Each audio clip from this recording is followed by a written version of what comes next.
Hi guys, ఎలా ఉన్నారు? మరో ఇంట్రెస్టింగ్ వీడియోతో మళ్ళీ మీ ముందుకు వచ్చాను. ఈ వీడియో చివరి వరకు చూసి నచ్చితే ఒక లైక్ వేసుకోండి. ఓకే, ఇక వీడియో స్టార్ట్ చేద్దాం.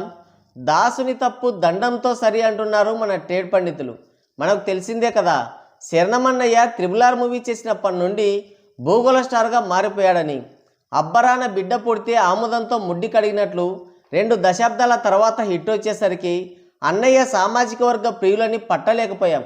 ఉబ్బి తబ్బిబ్బై ఊతప్పం అయిపోయారు. యాక్టింగ్లో, స్క్రీన్ ప్రజెన్స్లో ఎన్టీఆర్ ఇరగదీశాడు. మళ్ళీ అనే ఒక పిల్లని బ్రిటిష్ పాప ఎత్తుకుపోతే ఆ పిల్లని సేవ్ చేసి తిరిగి గూడానికి చేర్చడం భీమ్ కర్తవ్యం. చివరికి భీమ్ ఆ పాపని గూడానికి చేర్చాడా లేదా అనేది మిగతా స్టోరీ. ఇది ఓవరాల్గా. అయితే దాంట్లో భీమ్కి రామ్ సాయం చేస్తాడు. ఎవరు మెయిన్ హీరో, ఎవరు సైడ్ హీరో అనేది ఇక్కడే చెప్పేయచ్చు. దాంతో భూగోళమన్నయ్యని లేపాలని ఆయన పిఆర్ టీం తెగ ట్రై చేసింది. అనువుగాని చోట అధికులం అనరాదు. ఇది మరిచి కాసింత అతి చేశారు మెగా ఫ్యాన్స్. సినిమా క్రెడిట్ మొత్తం కొట్టేసి అన్నయ్య అకౌంట్లో వేశారు. అన్నయ్య వల్లే ఇదంతా సాధ్యమైందని, ఆయన ఇమేజ్ వల్లే త్రిబుల్ మూవీ 1300 కోట్లు కొల్లగొట్టిందని, ఎన్టీఆర్కి రాజమౌళికి అసలు ఈ సినిమాతో ఏ సంబంధం లేదని తెగ బిల్డప్ ఇచ్చారు. ఒక విధంగా అరచేతిలోనే వైకుంఠం చూపించారు. అన్నయ్యకి బలవంతంగా భూగోళ స్టార్ అనే బిరుదు కూడా తగిలించారు. అయితే అన్నం చొరవే కానీ అక్షరం చొరవ లేదన్నట్లు పేరుకే భూగోళ స్టార్ కానీ డెబ్యూట్ హీరోకున్న ఇమేజ్ కూడా లేదని తెలుసుకోవడానికి వారికి ఎంతో సమయం పట్టలేదు. పాపకొట్టం సినిమాతో మళ్ళీ తన రూట్లోనే భారీ డిజాస్టర్ ఇచ్చాడు ఇండస్ట్రీకి. సినిమా చూసిన ఆడియన్స్కి గోచీలు చిరిగిపోయాయి. తలుపులు బద్దలు కొట్టుకొని మరీ పారిపోయారు. సినిమాని నిర్మించిన నిర్మాతలకి నెత్తిన తడిగుడ్డ పడింది. ఏకకాలంలో అటు నిర్మాతలు, ఇటు డిస్ట్రిబ్యూటర్లు దివాలా తీశారు.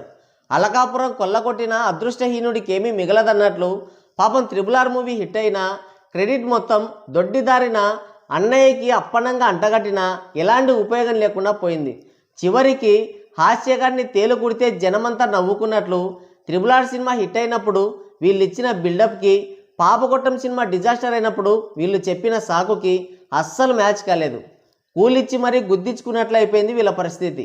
త్రిబుల్ మూవీ హిట్ అయితే అంతా శరణమన్నయ్యేదే అన్న పిఆర్ టీం పాపకొట్టం ఫ్లాప్ అయ్యేసరికి కోటాలనెత్తిన నూకి తప్పించుకునే ప్రయత్నం చేశారు.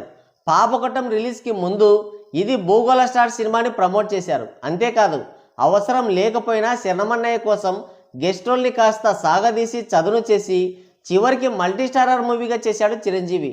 ఇదే విషయాన్ని శరణమన్నయ్య ఒక ఇంటర్వ్యూలో ఒప్పుకున్నాడు కూడా. అంటే కథలో ఏలు పెట్టి కలగాపులగం చేశారు. హిట్ అయితే క్రెడిట్ ఎత్తేద్దామనుకున్నారు, కానీ తానొకటి తలిస్తే ఆ దైవం మరొకటి తలిచాడని సినిమా ఫ్లాప్ అయింది. ఇలాంటి ఫ్లాప్ కాదు, అల్ట్రా ఫ్లాప్ అయింది. దాంతో మొత్తం కొటాలనెత్తిన నూకారు. వీళ్ళ PR team and mega fans అందరూ కలిసి కొరటాలని నానా మాటలని ట్రోల్ చేసి మానసికంగా వేధించారు. దానికి కొరటాల శివ కూడా దేవర సినిమా ప్రమోషన్స్లో దిమ్మ తిరిగే కౌంటర్ ఇచ్చాడు. ఎవడి పని వాడు చేసుకుంటే బాగుంటుంది, అలా కాదని పక్కనోడి పనిలో వేలు పెడితే అంతకంటే దరిద్రం ఇంకేముంటుందని ఇండైరెక్ట్గా భారీ కౌంటర్ ఇచ్చాడు. పాపకొట్టం మల్టీస్టారర్ కాదని, అది చిరంజీవి సినిమాని శరణమన్నయ్యని పాపకొట్టం బాధ్యత నుంచి తప్పించారు. ఇక అది ఇది అనేలోపే భూగోళమన్నయ్య నటించిన గేమ్ డేంజర్ మూవీతో మళ్ళీ మనకు దర్శనమిచ్చాడు. దశావతారం సినిమాలో కమల్ హాసన్లా వార్డు మెంబర్గా, హెలికాప్టర్ డ్రైవర్గా, హోంగార్డుగా ఇలా అనేక రూపాల్లో నటించి నొప్పించాడు. ఆ దాడికి తట్టుకోలేక ఆడియన్స్ అంతా అతలాకుతలం అయిపోయారు. బాక్సాఫీస్ మొత్తం కకావికలం అయిపోయింది. దిల్లు మామయ్య తూర్పు అనుకొని ఉత్తరం వైపు తిరిగి దండం పెట్టాడు. చివరికి ఆడియన్స్ లేక ఫేక్ కలెక్షన్స్ పోస్టర్స్ దించారు. ఎంతలా అంటే గూగుల్ తల్లే బిత్తరపోయేంతలా. డే 1 కలెక్షన్స్ పేరుతో వేసిన కలెక్షన్లు లాంగ్ రన్లో కూడా రాబట్టలేకపోయాడు గేమ్ డేంజర్ మూవీతో. మొత్తానికి బాక్సాఫీస్ అంతా అతలాకుతలం అయిపోయింది.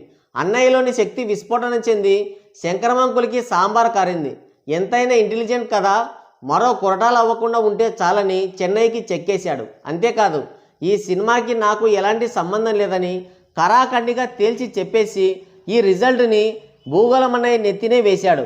ఇదంతా మనకు తెలిసిందే. ఇప్పుడు ఈ ప్రస్తావన ఎందుకు వచ్చిందంటే కార్తీక్ సుబ్రాజ్ చేసిన కొన్ని కామెంట్ల వల్ల. భూగోళమన్నయ్య చేసిన గేమ్ డేంజర్ మూవీకి కథ అందించిన మాయానుభావుడు ఈయనే.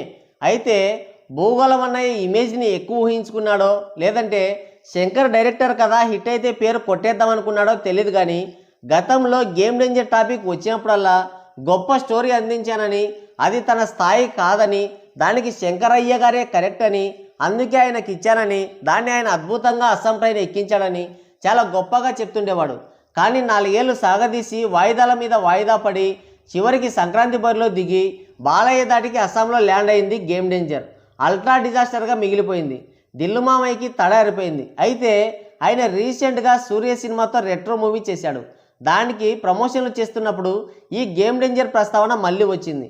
దానికి ఆయన గేమ్ డేంజర్ కథకి తనకి ఎలాంటి సంబంధం లేదని, తాను ఒక లైన్ మాత్రమే ఇచ్చానని ఒక బాంబు పేల్చాడు. గ్రౌండెడ్గా ఉండే ఒక ఐఏఎస్ ఆఫీసర్ అని తాను ఒక లైనర్ పాయింట్ కథని అనుకొని దాన్ని శంకర్కి ఇచ్చాడంట. తర్వాత ఆ కథకి చాలామంది రైటర్లు వచ్చారని, కథ మొత్తం మారిందని, స్క్రీన్ ప్లే కూడా చేంజ్ చేశారని, 4-5 డైరెక్టర్లు డైరెక్ట్ చేశారని చెప్పాడు. దాంతో మెగా ఫ్యాన్స్ మండిపడుతున్నారు. రిలీజ్కి ముందు ఒకలా, రిలీజ్ తర్వాత మరోలా చెప్తున్నావు, సినిమా హిట్ ఏంటి, క్రెడిట్ ఎత్తేసేవాడివే కదా అని కౌంటర్లు వేస్తున్నారు. అయితే గతంలో RRR మూవీ హిట్ అయితే చెన్నమన్నయ్య అకౌంట్లో వేశారు. వాచ్మెన్ బుర్రయ్య సినిమా హిట్ అయితే చిరంజీవి తన వల్లే హిట్ అయిందని స్పీచ్లు ఇచ్చాడు.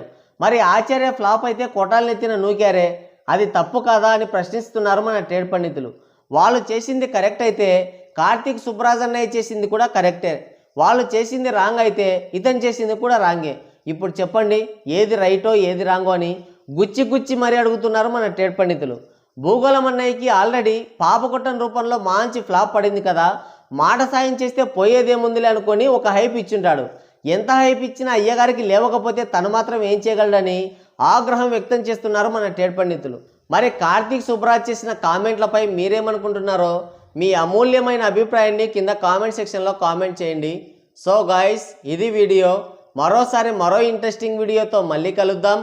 Thank you, take care, bye bye.